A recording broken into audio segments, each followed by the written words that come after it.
Bueno, vamos a cerrar ya este ciclo de charlitas sobre crecimiento y desarrollo, sobre un síndrome también muy conocido en pediatría, que es el síndrome de falla de Medro.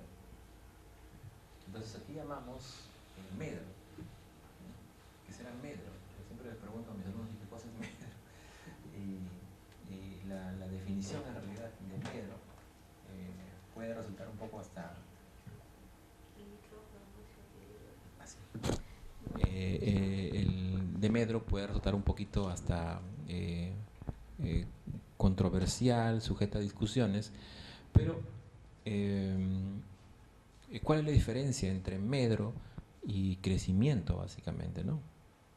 La falla de Medro yo podría decir como falla de crecimiento, pero en realidad el Medro significa mucho más que crecimiento. El crecimiento es simplemente pues no toma en consideración si ese crecimiento es adecuado o es óptimo para el niño. En cambio el Medro se refiere a un crecimiento correcto, ¿no? Que debe tener el niño. Esa es la diferencia entre Medro y crecimiento. Entonces, la falla de Medro se ha definido como la incapacidad que existe para sostener una velocidad de crecimiento normal, tanto en el peso como en la talla, en niños menores de 3 años de edad. Tenemos entonces aquí que hay un límite, ¿no?, para hablar de falla de Medro. A partir de los 3 años de edad, para algunos autores después de los 2 años de edad solamente, ya se hablaría de una falla de crecimiento y no una falla de Medro, ¿no? Otras definiciones, hablamos por ejemplo de niños menores de 2 años de edad con peso por debajo del percentil 3 o 5 para la edad en más de una ocasión. Un niño menor de 2 años de edad con peso inferior al 80% del peso ideal para la edad. Niño menor de 2 años de edad cuyo peso cae 2 percentiles a lo largo del tiempo en una gráfica de crecimiento estandarizada. Y ganancia de peso menor de lo esperado para la edad. Se habla de que este proceso debe ocurrir en por lo menos 2 o 3 meses. Es decir, esta incapacidad para sostener una velocidad de crecimiento normal no debe hacerse solamente en una sola valoración, sino debe ocurrir por lo menos en 2 o 3 meses, porque existen variaciones normales, es decir, existen niños que pueden tener alguna caída, digamos, en el peso por algún evento agudo, una diarrea, una, un cuadro respiratorio, ¿no?, que puede causar variabilidad, pero la persistencia de por lo menos 3 meses ya le da la definición de lo que es fallo de Medro. Respecto a la etiología, vemos que tenemos factores no orgánicos involucrados en la falla de Medro. Es decir, hay fuentes que van a contribuir a esta falla de Medro. El disturbio familiar, padres, por ejemplo, separados, ¿no? Padres en proceso de divorcio, cuando el medio social es deficiente, un hogar con mucha violencia, por ejemplo, maltrato infantil, ¿no? Entonces, estos son factores no orgánicos que van a conducir a una falla de Medro, ¿no? Y esto obviamente va a ocurrir en niños vulnerables, ¿no? Niños que no tienen, digamos, el afecto materno, paterno, que no tienen o no viven en una familia nuclear, ¿no? Cuando la madre es la única tal vez que está a cargo del niño y trabaja para mantener al niño, que tiene que salir del hogar para conseguir el sustento del niño, el padre está ausente o no es responsable, ¿no?, de la manutención del niño, o incluso pues padres que pueden maltratar, ¿no?, a los niños también.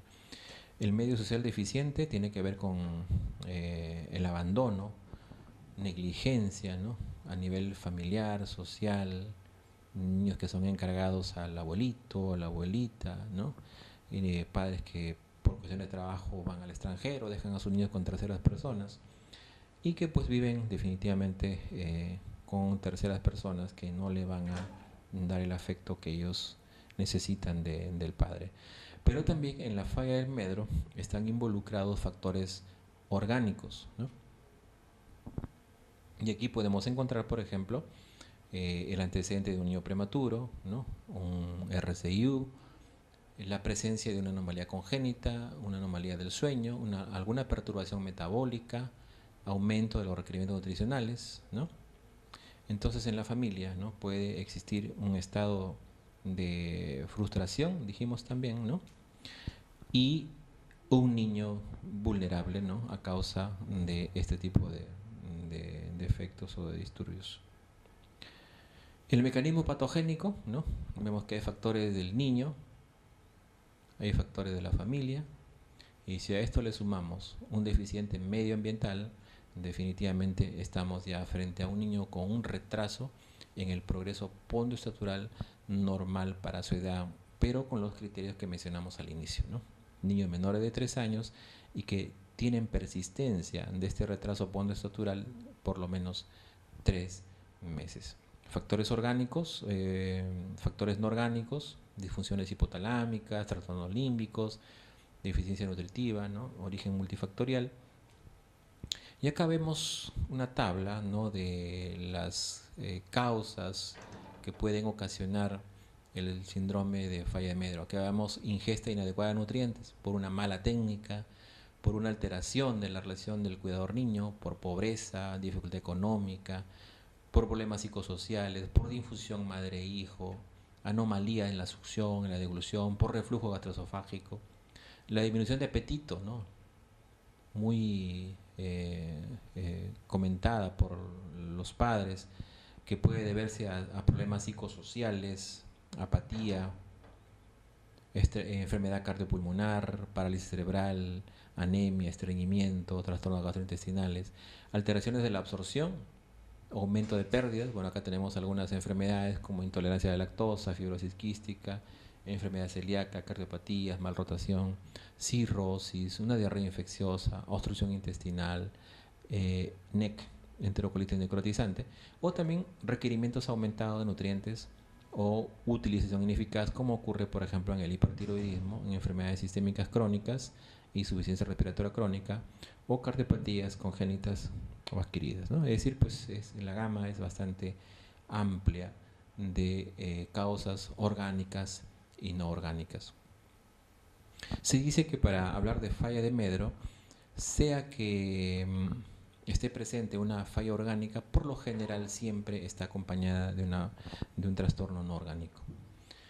El diagnóstico, entonces, ya hemos mencionado esto: pérdida de peso, 2 deviaciones estándar, una ganancia inferior de 20 gramos por día en el primer trimestre o menos de 15 gramos por día en el segundo trimestre, panículo adiposo disminuido, mala turgencia de los tejidos blandos, fase demacrada, tono inadecuado, palidez, reducción de la talla, ¿no?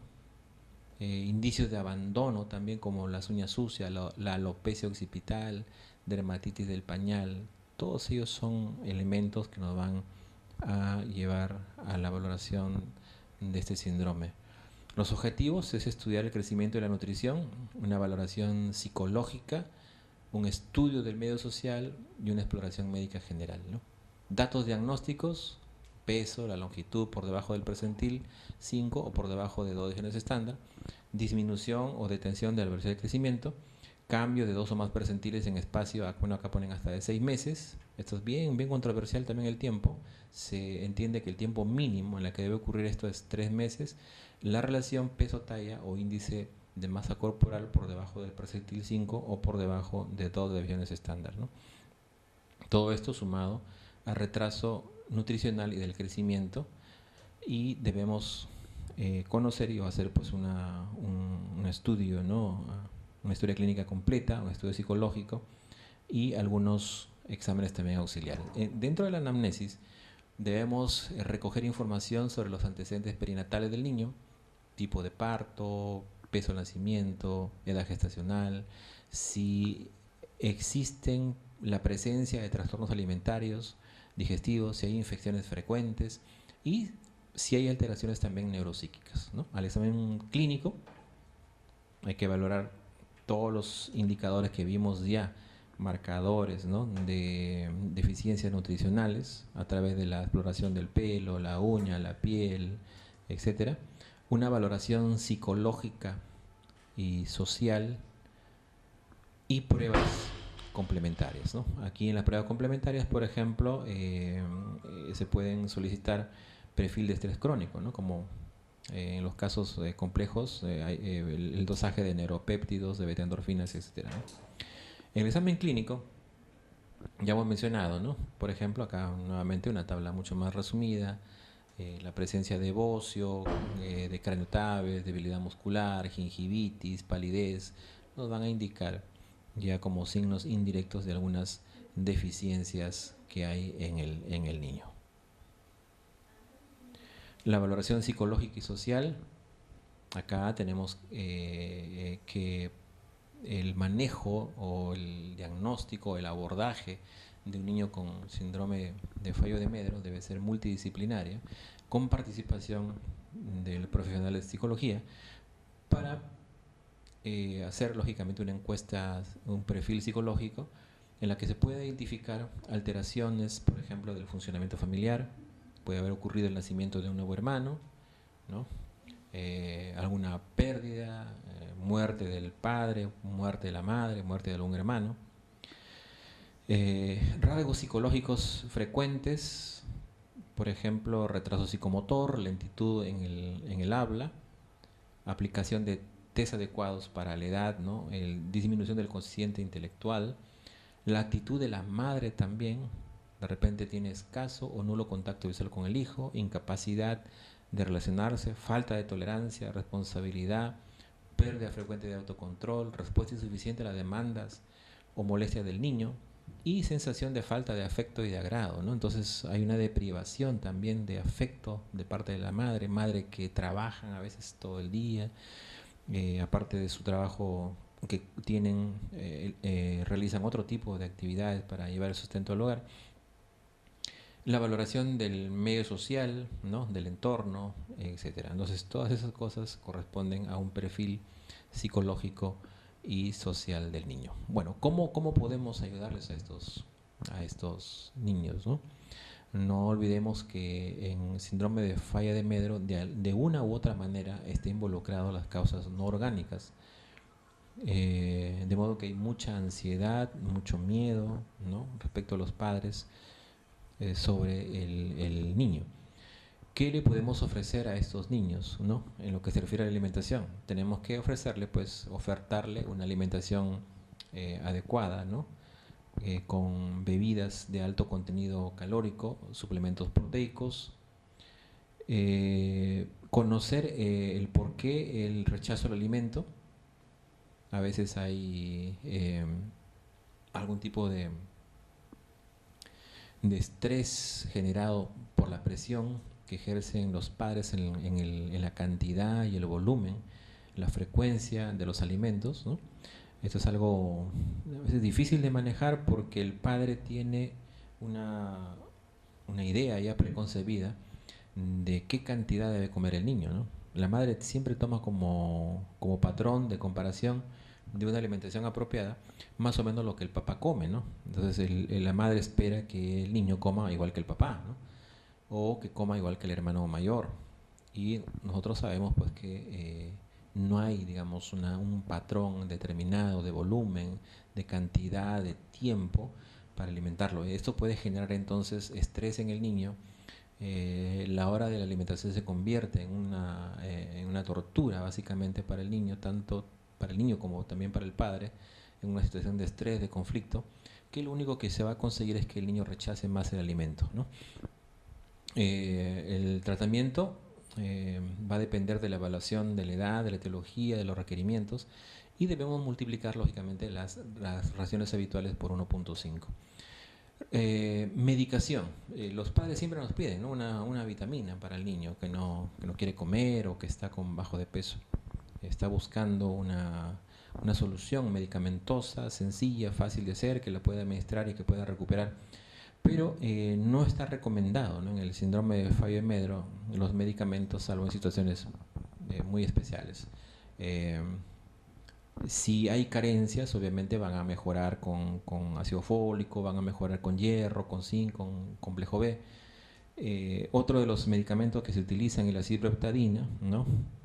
No está recomendado hacerlo rutinariamente porque puede tener también efectos secundarios sobre el crecimiento, sobre todo sobre la estatura. Otros medicamentos como el megestrol, la domperidona, ¿no? La risperidona, etcétera. Y en niños incluso que tienen un hipocrecimiento psicosocial, ¿no? De tipo 3, en algunas veces se tiene que usar también medicamentos antidepresivos. Uno de los pilares del tratamiento del síndrome de falla de Medro tiene que ver con psicoterapia, es decir, debe hacerse en el ámbito familiar, debe haber una intervención psicosocial, terapia familiar y buscar subsanar esos problemas que originaron lógicamente la falla del medro del niño, ¿no? Los escalones del plan terapéutico, ¿no? Es eminentemente pediátrico, intervención social, terapia familiar, asesoramiento nutricional, higiene personal, vigilancia periódica, tratamiento psicológico en casos debidamente diagnosticados. Bien, hemos corrido un poquito porque ya estamos en el tiempo, ¿no? Hemos terminado en la hora. Es un tema bastante amplio, lógicamente, y bueno, esperemos que podamos conversar en otra oportunidad más detenidamente de estos temas.